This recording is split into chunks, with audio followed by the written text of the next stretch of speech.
Viral di media sosial memperlihatkan aksi seorang ibu-ibu secara mendadak menarik kerudung pejalan kaki.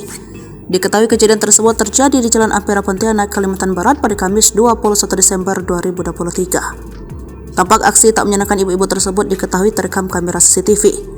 Dalam unggahan akun Pontianak Informasi yang turut mengunggah rekaman CCTV tersebut, awalnya sang ibu tampak menunggu di tepi sebuah jalan sambil memainkan handphonenya.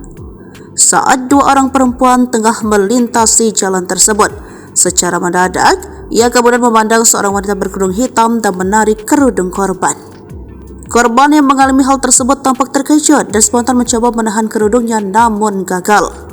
Aksi korban pun tampak hanya pasrah dan kemudian mengambil kerudung yang sudah terjatuh di lantai. Pelaku tampak tak bersalah dan kemudian duduk di salah satu motor yang ada di dekatnya. Sementara itu, korban dan rekannya kemudian bergegas pergi.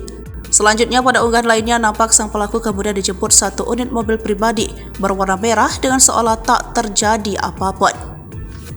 Unggahan tersebut lantas viral di media sosial dan menarik banyak perhatian warganet. Tak sedikit netizen dibuat geram dengan perbuatan ibu-ibu tersebut.